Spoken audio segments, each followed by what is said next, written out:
প্রিয় দর্শক, বর্তমানে দিল্লির যন্তর মন্তরে চলছে মোদি বিরোধী তীব্র আন্দোলন। ভারতে ককরোচ জনতা পার্টির ডাকে হাজার হাজার শিক্ষার্থী রাস্তায় নেমে এসেছে। ভারতীয় শিক্ষা ব্যবস্থায় সংস্কারের দাবিতে ককরোচ জনতা পার্টি সিজেপির আহ্বানে হাজার হাজার শিক্ষার্থী, অভিভাবক, কর্মী ও রাজনৈতিক নেতা ভারতীয় সংসদের দিকে পদযাত্রা শুরু করেন। এই যাত্রাটা কিন্তু কোনো সাধারণ যাত্রা ছিল না। আপনারা হয়তো 24 জুলাইয়ের কথা মনে আছে। এরকমভাবে একটি আন্দোলন শুরু হয়েছিল জুলাইয়ে। সেই কোর্ট আন্দোলনে কিন্তু শেখ হাসিনার সরকারের পতন ঘটে। এমনকি শেখ হাসিনা হেলিকপ্টার নিয়ে দেশ ছেড়ে পালাতে বাধ্য হয়। বাংলাদেশের সেই জুলাইয়ের মতো এবার ভারতেও দেখা দিয়েছে আরেকটি জুলাই।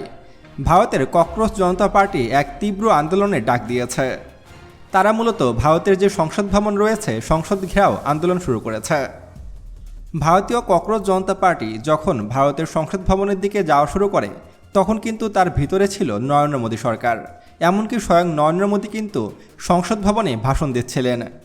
ঠিক সেই মুহূর্তেই হাজার হাজার শিক্ষার্থী ভারতের সংসদ ভবন ঘেরাও করার জন্য চলে আসে। সে সময় পুলিশ যথেষ্ট বাধা দেওয়ার চেষ্টা করেছে, ফাঁকা গুলি করেছে, এমনকি বিভিন্ন রকমভাবে পুলিশ সেসব আন্দোলন ঠেকানোর চেষ্টা করেছে। কিন্তু পুলিশ সেই আন্দোলন ঠেকাতে পুরোপুরি ব্যর্থ হয়েছে।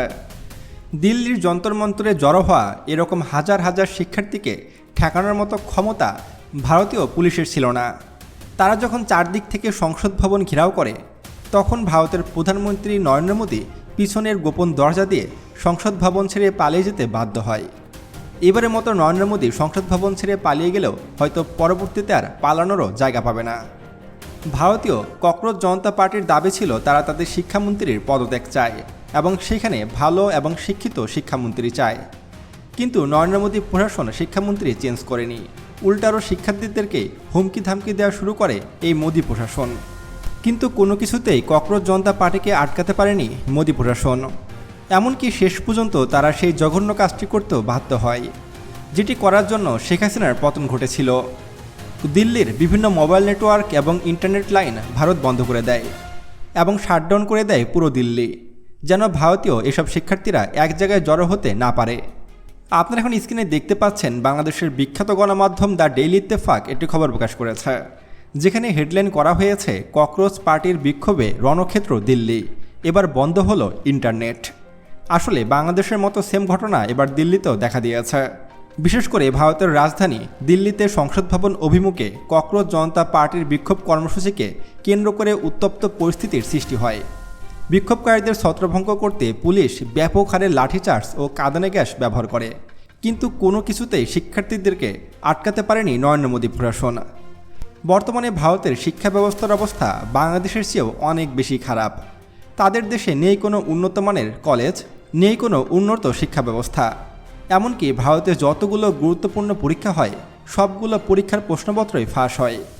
ইউপিএসসি থেকে শুরু করে মেডিকেল পরীক্ষা থেকে শুরু করে উচ্চ মাধ্যমিকে ভর্তি পরীক্ষা, সব পরীক্ষার প্রশ্নপত্রই ভারতে টাকা হলে পাওয়া যায় এবং প্রতি বছরই প্রশ্নপত্র ফাঁস হয়। কিন্তু কোনোবারই সরকার কোনো রকম উদ্যোগ নেয় না এই প্রশ্নপত্র ফাঁসের বিষয়ে। আর এই কারণেই শিক্ষার্থীরা এখন আগের চেয়ে আরও বেশি ক্ষেপেছে। এছাড়াও পরীক্ষা খারাপ দেওয়ার কারণে এবং প্রশ্নপত্র ফাঁস হয়ে যাওয়ার কারণে অনেক শিক্ষার্থী আত্মহত্যা পর্যন্ত করতে বাধ্য হয়েছে। সব কিছু মিলিয়ে বর্তমানে ভারতের শিক্ষা ব্যবস্থার অবস্থা একদম করুণ।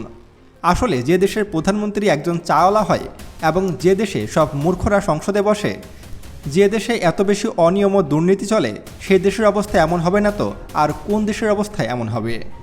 শুধুমাত্র শিক্ষা খাতই নয়, ভারতের প্রত্যেকটি খাতে দুর্নীতি, প্রত্যেকটি খাতে অনিয়ম, এমনকি প্রতিটি খাতেই দুর্নীতি দেখা যায় ভারতে।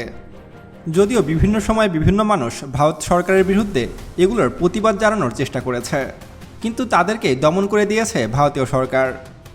কিছুদিন আগে খান স্যারের বিরুদ্ধে উঠে পড়ে লেগেছিল ভারতীয় মিডিয়া এবং ভারতীয় পুলিশ। খান স্যারের কোচিং বন্ধ করা থেকে শুরু করে খান স্যারের হসপিটাল, সব কিছু কিন্তু বন্ধ করে দিয়েছে মোদী প্রশাসন। যে খান স্যার একদম নামমাত্র খরচে শিক্ষার্থীদের এক প্রকার বিনামূল্যে পড়াতো এবং যে খান স্যার হসপিটাল খোলার কারণে অনেক রোগী বিনামূল্যে চিকিৎসা পেত, এমনকি পানির দামে চিকিৎসা পেত, সব কিছু বন্ধ করে দিয়েছে ভারতের মোদী প্রশাসন। স্বৈরতন্ত্রের এক ভয়ঙ্কর রূপ দেখছে বর্তমানে ভারতের জনগণ। তাদের বাকস্বাধীনতা নেই বললেই চলে। এমনকি ভারতীয় রুপির মান দিনকে দিন বাংলাদেশের টাকার চেয়েও খারাপ হয়ে যাচ্ছে। যেখানে গত 6 মাস আগেও ভারতে $1 সমান 84 রুপি ছিল, সেখানে বর্তমানে $1 সমান 96 রুপি হয়ে গেছে। পৃথিবীর ইতিহাসে আর কোনো দেশের মুদ্রাস্ফীতি এত দ্রুত হয়নি, যে মাত্র 6 মাসের মধ্যে ভারতীয় রুপির মান প্রায় 10 টাকা কমে গেছে। শুধু তাই নয়, পাকিস্তানি রুপি এবং বাংলাদেশি টাকার চেয়েও ভারতীয় রুপির অবস্থা দিনকে দিন খারাপ হয়ে যাচ্ছে। যদিও মোদী সরকার বারবার সাধারণ জনগণকে বলছে তারা যেন গোল্ড না কিনে, বিদেশ ভ্রমণে না যায়, এমন অনেক শর্ত জুড়ে দিয়েছে ভারতীয়দের সাধারণ নাগরিকদের ওপরে। এমনকি ভারতে বর্তমানে ট্যাক্সের হার সর্বোচ্চ পর্যায়ে পৌঁছে গেছে। পৃথিবীর একমাত্র দেশ ভারত, যারা বিদেশ থেকে বিশুদ্ধ পেট্রোল কিনে নিয়ে এসে তার সাথে বিভিন্ন রকম উপকরণ মিক্স করছে, যার নাম দিয়েছে তারা ইথানল। ইথানল অর্থাৎ আখের রস। আখের রস ও বিভিন্ন শাকসবজির রস মিশিয়ে তারা পেট্রোলের সাথে মিক্স করছে। তারপর সেই পেট্রোল দিয়ে তারা গাড়ি চালানোর চেষ্টা করছে। আর তারাই পেট্রোলের নাম দিয়েছে E20, E5, E85, এমন আরও অনেক কিছু। E20 মানে এখানে 20% ইথানল এবং 80% অরিজিনাল পেট্রোল রয়েছে। আর E85 মানে এখানে 85% আখের রস এবং 15% অরিজিনাল পেট্রোল রয়েছে। এরকমভাবে সব তেলের সাথে ভারত ইথানল মিক্স করে দিয়েছে, যা ভারতীয়দের গাড়িগুলোকে একদম ভাঙ্গারিতে পরিণত করছে। যেখানে বাংলাদেশের মতো দেশ, ভুটানের মতো দেশ, নেপালের মতো দেশ ভারত থেকে পেট্রোল কিনে অরিজিনাল পেট্রোল গ্রাহকদের দিচ্ছে, সেখানে ভারতীয় সরকার নিজ দেশেই পেট্রোলের সাথে বিভিন্ন ধরনের ইথানল মিক্স করে গাড়ির 12টা বাজিয়ে দিচ্ছে। যেখানে আমরা বাংলাদেশিরা একটি বাইক কিনলে অনায়াসে 10-15 বছর চালাতে পারি, সেখানে ভারতীয় গাড়ি 2 বছরও টিকছে না, কারণ তারা ইথানল মিশ্রিত তেল ব্যবহার করছে। ফলে ভারতীয় বাইক ও কারে মরিচা পড়ছে, দ্রুত ইঞ্জিন নষ্ট হচ্ছে, এমনকি ভাঙ্গারিতে পরিণত হচ্ছে ভারতের প্রত্যেকটি যানবাহন। পৃথিবীর আর কোনো দেশে নিজ দেশের যানবাহন এরকমভাবে ধ্বংস করে এমন কোনো চিত্র আর কোথাও দেখিনি। বাংলাদেশের স্বৈরাচার শেখ হাসিনাও এতটা খারাপ ছিল না যতটা নরেন্দ্র মোদী প্রশাসন খারাপ হচ্ছে। আর যদি ভারতীয় রাস্তাঘাট, ব্রিজ, কালভার্টের কথা বলি, তাহলে তা তো বাংলাদেশের থেকে আরও 10 গুণ এগিয়ে আছে। বর্তমানে ভারতে একটিও রাস্তাঘাট পাওয়া যাবে না যেটা সম্পূর্ণ ঠিক আছে, ভাঙা নেই, গর্ত নেই। বর্তমানে ভারতের প্রত্যেকটি রাস্তায় বড় বড় গর্ত, ফাটল।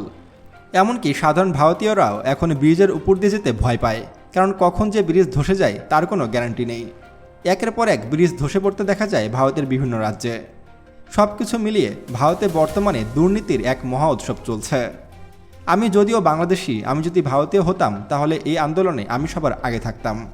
আমার যে সব ভারতীয় বন্ধুরা আমাদের এই ভিডিওটি দেখছেন, তারা অবশ্যই এই আন্দোলনে যুক্ত হবেন, কারণ মোদী সরকার আপনাদের জন্য খারাপ চাইছে, আপনাদের ক্ষতি করছে। এমনকি বাংলাদেশের স্বৈরাচার শেখ হাসিনাকেও জায়গা দিয়েছে এই মোদী প্রশাসন।